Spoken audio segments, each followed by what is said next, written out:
Hello and welcome along to What's the Word in association with Ladbrokes, and what a weekend we have in store. Grade 1 action galore on both sides of the Irish Sea, and to preview it all I'm joined by a fantastic panel over here. We have the man in form, Brendan Duke, Ladbrokes Nicola McGeady, and making a very special appearance on the panel. We don't see him too often, but we're delighted to have the dark horse expert himself, Justin O'Hanlon from the Racing Post. How are you keeping? What's rare is wonderful, Mark. What a treat to have you on the panel, Justin. Oh, thank you, Nicola. Yeah, Thank you, Nicola. I wish I could say the same, but you know. Well, if that's the start of things to come, I don't know. I think I'm going to be going exit stage left here. But confrontation is the David Jennings is very much missed over in Hong Kong. But we'll start off with the customary quickfire questions. Justin, you're first. I suppose the champion hurdle is just a wide open race at the minute, and the news that Sadlier is going to miss his Christmas engagements, it blows it open again even further. At this point in time, is there a horse that we should be looking at that's a bit of value in the market to back? Well, yeah, it's. I think around this time last year, I was about the only one who thought that Espoir Allen had a chance of winning the race, and there is one in the race that has the same sort of profile. I think that's Cours Sublime of Gordon Elliott's. He's actually rated higher at this stage of his career than last year's champion hurdle. Last season's champion hurdle winner was. I was impressed with him by Don Royal. I thought he's well worth. Even when it looked a stronger race, I thought he was well worth sending down the champion hurdle route. And if there is a dark horse in the race at the moment, I think he could well be it. There you have it, the strong travelling Cours Sublime for Gordon Elliott and Chris Jones. Then we move on, Brendan, down the bottom end of the panel here. There's been some unbelievable racing over the last week. We've had Fairy House, some lots of quality eye catchers, I suppose, in different fixtures. But if we're to look at Cheltenham Festival in mind, how many Cheltenham winners do you think we might have seen over the past 7 days since you last sat in this chair? I'm going to put my bookmaker's hat on here and say over under 2.5 evens to you, Marcus. I wouldn't take margin. Are you a buyer or a seller? I expected higher. Did you? Well, you have Paisley, Envoy Allen. Of course, you could have a few handicap horses in there. Honeysuckle for the mares. Honeysuckle, yeah. I might have rigged it. But then perhaps Envoy Allen and Honeysuckle will end up in the champion hurdle. That's probably not, but we can all dream. Absolutely, Jesus, what a sight that'll be. And then Nicola, obviously, your quick fire question: what do you think will be the best back horse this weekend with Ladbrokes? Huge weekend of racing. It's a huge weekend of racing, brilliant racing going on, but I think Defi de Sol is going to be the worst result of the entire weekend, the way the money's going so far, and we'll get to the Tingle Creek shortly to discuss it. Brilliant stuff. So we'll crack on with it straight away. 3 o'clock at Sandown on Saturday, live on ITV4. If this doesn't get you excited, you're in the wrong game. You have the untapped potential of Defi de Sol. You have the old and proven Undeso out to make history, to become the oldest horse to win the race at the age of 11. Only a 10-year-old has done it, Moscow Flyer. Nicola, how did the bet for this, and where has the money been going through the week? Yeah. Although the answer you've kind of given. Yeah, Defi de Sol, 6-4, clear favourite. The one they all have to beat. One of last season's top novice chasers. He beat Politolog at Cheltenham last month. Yes, he's £3 worse off, but it still wouldn't be a major concern. Second favourite, we've got Undeso in there at 4-1. You know, this is a 10-time Grade 1 winner. He's also won the race before. He came second last year to Altier, beat Minute, Punchestown, and officially is the best horse lining up. But he is getting on a bit at 11.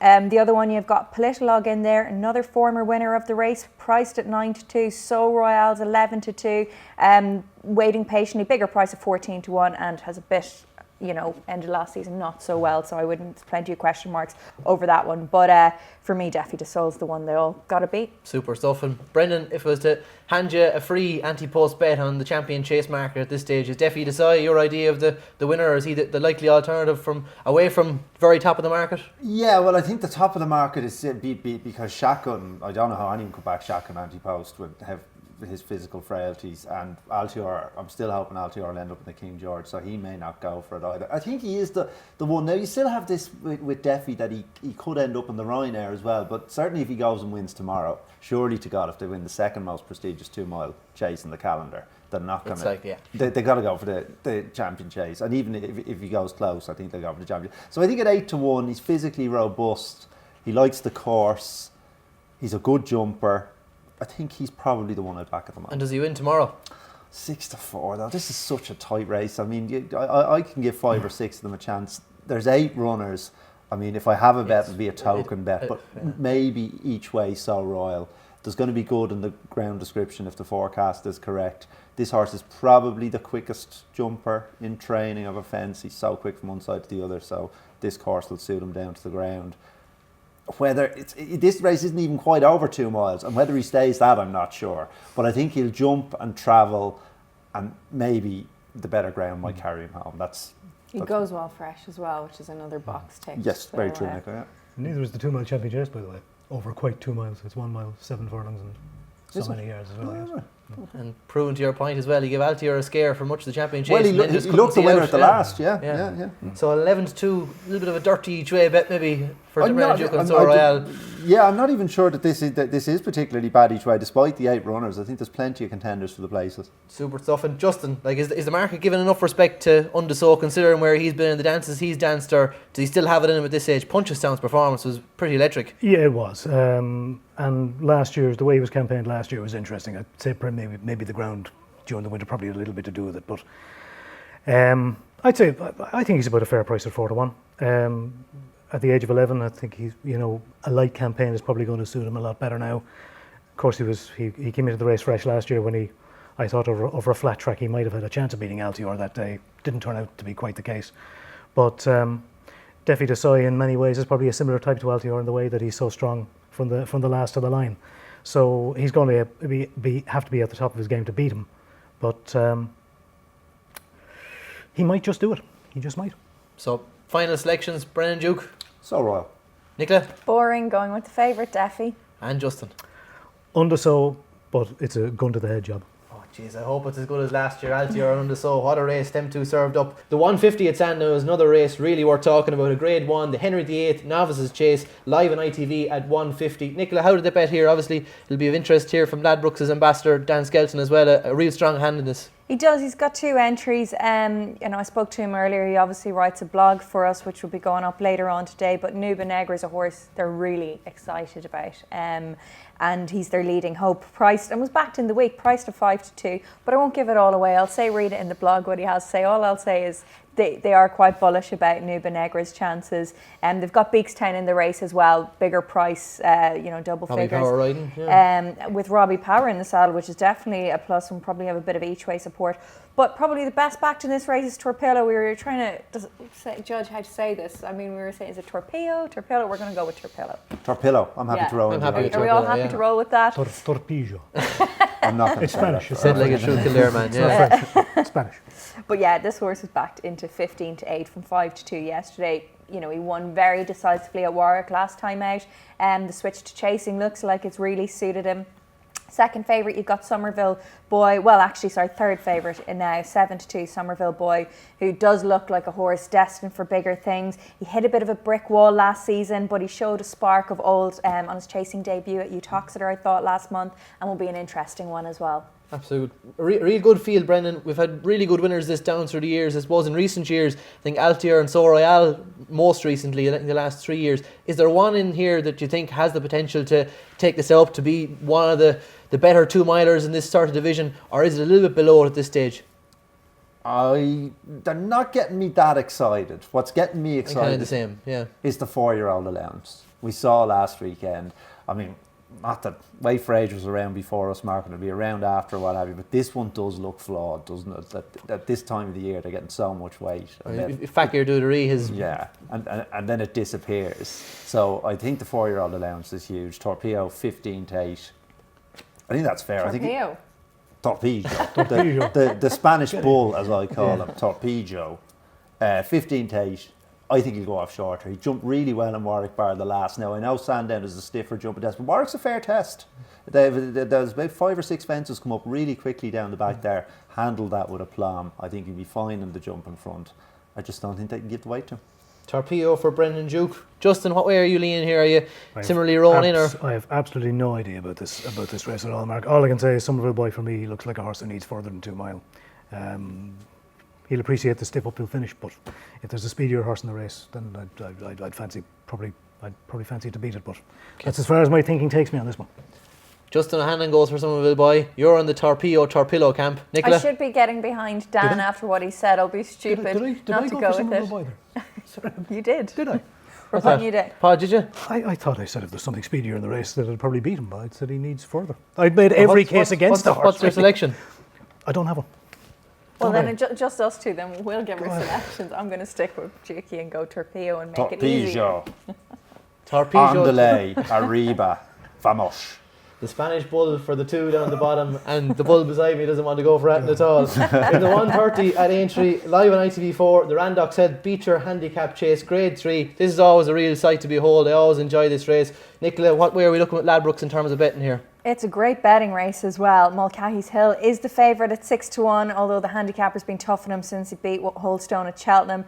The Trevor Hemmings own Vintage Cloud is our second favourite at 13-2. The Grand National itself didn't go to plan. He fell at the first, but you know what? You know, he's a good jumper generally. It hasn't deterred punters from backing him.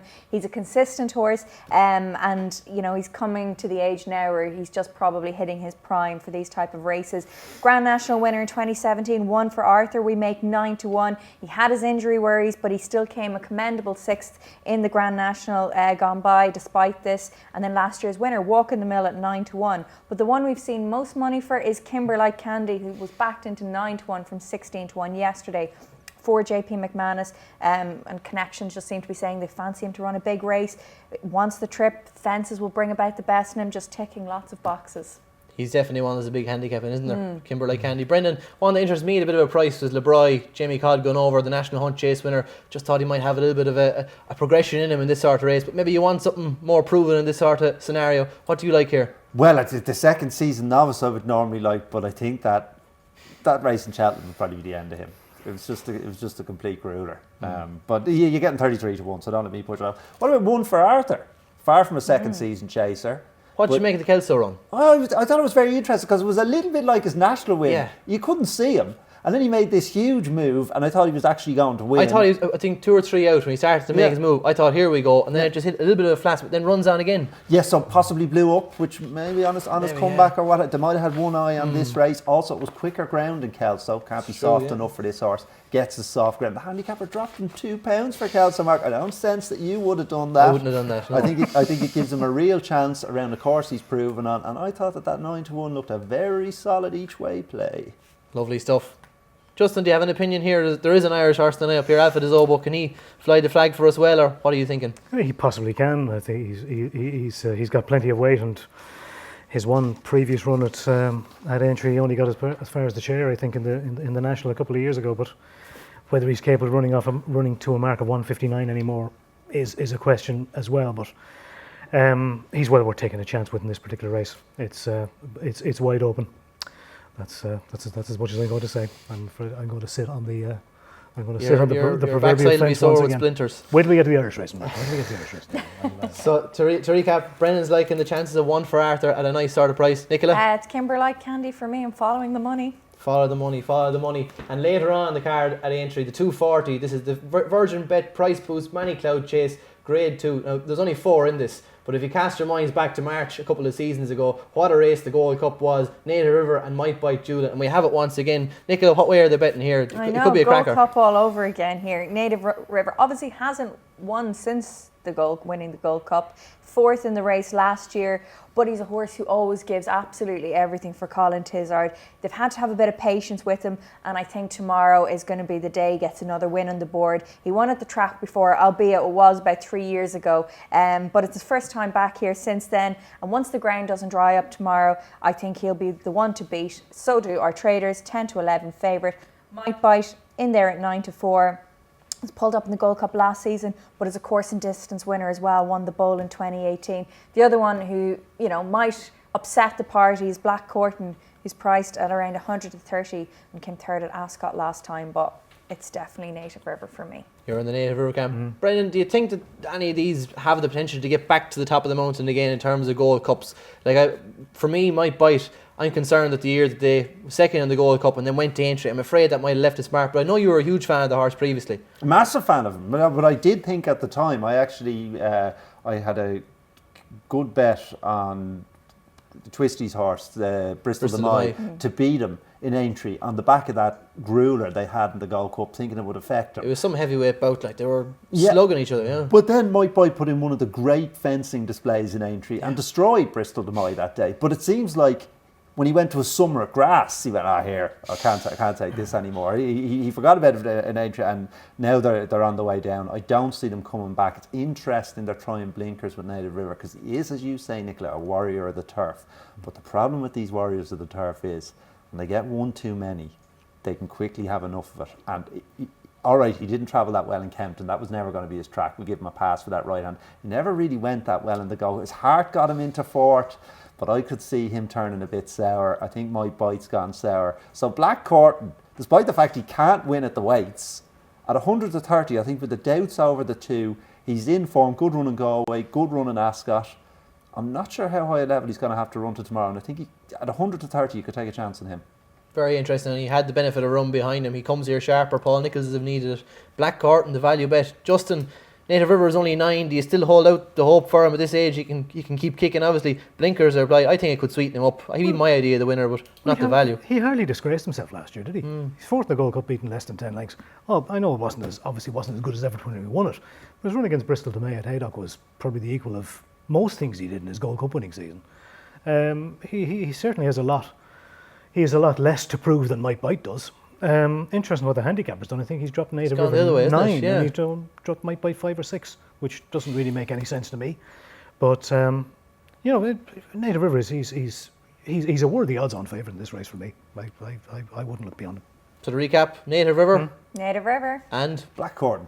lots I like it. of discrepancies down between the top and bottom of the table here, but we'll see who's top of the table come Saturday evening. And come Saturday itself, the Saturday banker, we have one selection from any of the meetings on throughout Ireland or England over Saturday. We'll let you go first here, Justin. Anything at all on the home tracks that we like to look of? Yeah, there's a very good maiden hurdle at Navan tomorrow, the second race on the day, where you've the likes of Longhouse Poet, envious editor of Jessica Harrington's, but the one I like is one of Edward O'Grady's, You Can Call Me Al, is a lovely big chasing type.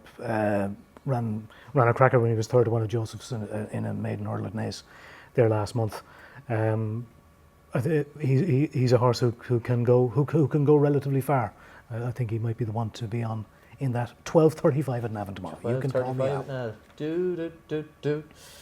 Nicola, Torpillo, whatever you want to call it. That's my shout tomorrow. Ballon winner on Saturday. Brendan, 225 in Sandown. Very interesting listed handicap hurdle this. So there's this horse called Smarty Wild, who I had my eye on as a novice chasing prospect. What's it called? Smarty Wild. I had my eye on him as a novice chasing prospect this year, but he rocks up in the October meeting in Cheltenham off 130 in a hurdle race. And I said, it's levels within levels, this Nicola. I said, oh, he's so well handicapped over hurdles, they're going to win this and then go novice chasing with him, give the lads a day out. So I loaded into him. He kicked the first hurdle out of the way, and he proceeded to kick every other hurdle out of the way before he was pulled up between the last two. So then he rocks up about a week later, maybe 10 days later in Exeter. Same thing, off mark for 130. Now I backed him, but I didn't have nearly the bet on him. I had him in Cheltenham, but I had to have something on him just in case. Never missed a hurdle, winged him and bolted up. Actually, it's officially has 2 lengths, but he won really snugly. He got £4 for that.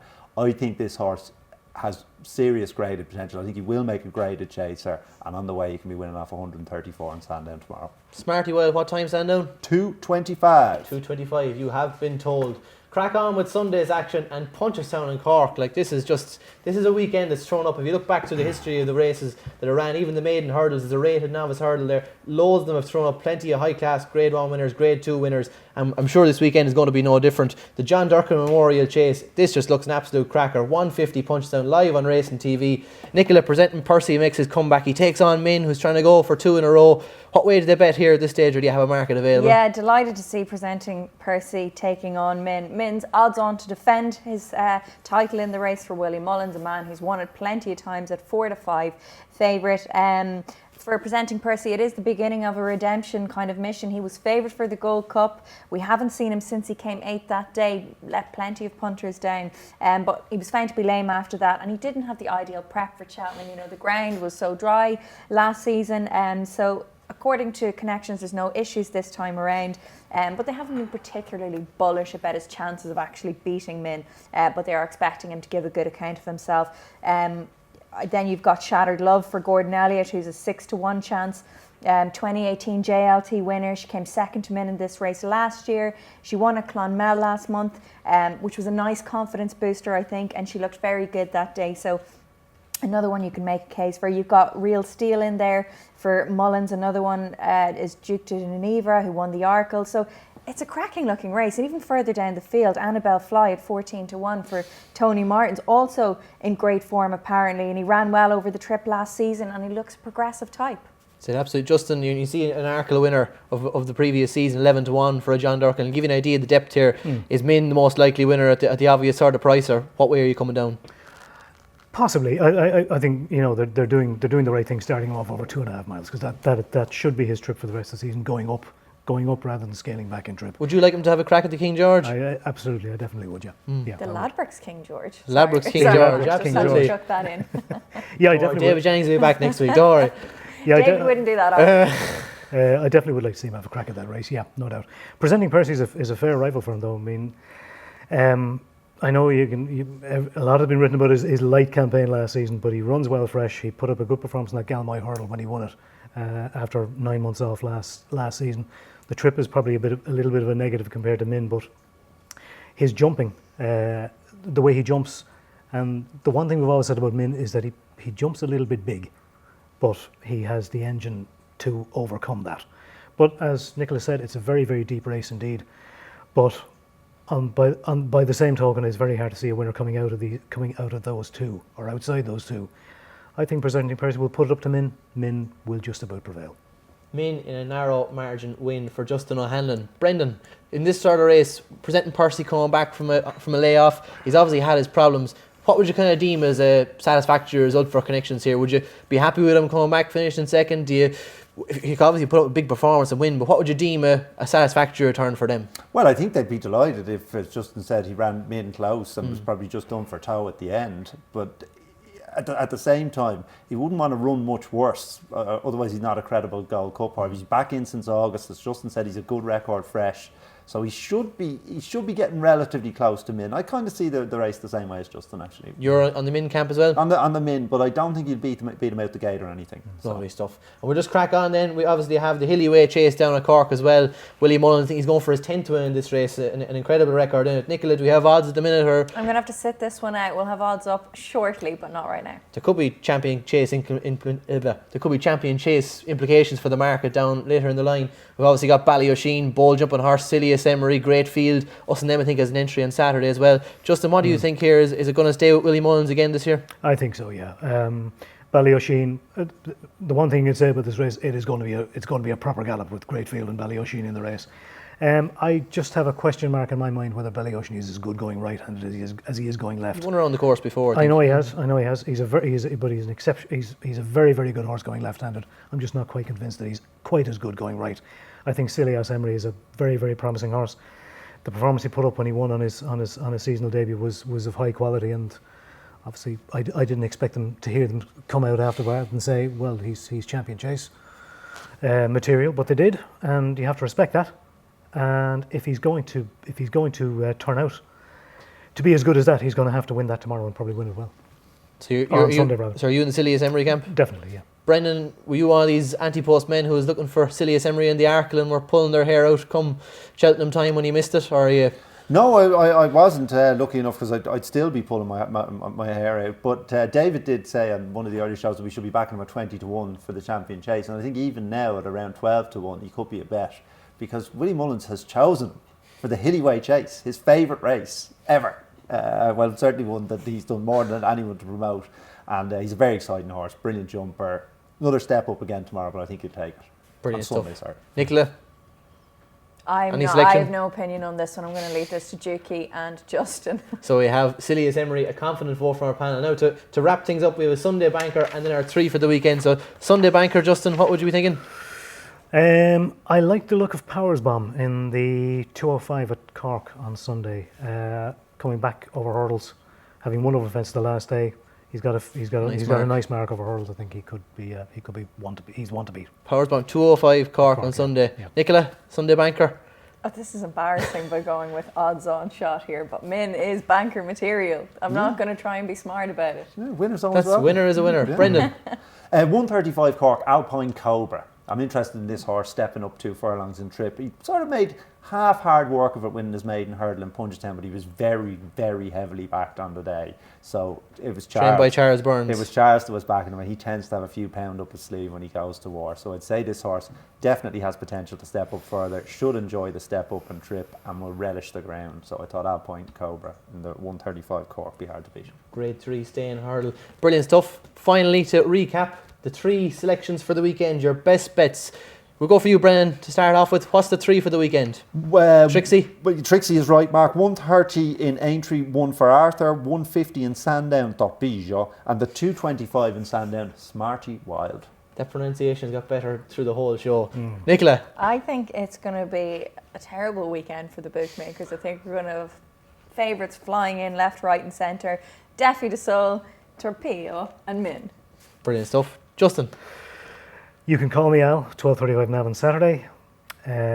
Powers Bomb at Cork in the 2:05 on Sunday, and Jessica Harrington has one in the bumper at Punchestown at 3:20 on Sunday, Jungle Junction. A home field to Justin O'Hanlon's travel, but winners are winners, and they will do indeed. Thanks very much for joining us for this edition of What's the Word in association with Ladbrokes. Join us again next week, and we will be absolutely looking forward to getting our teeth into some cracking action. Thank you.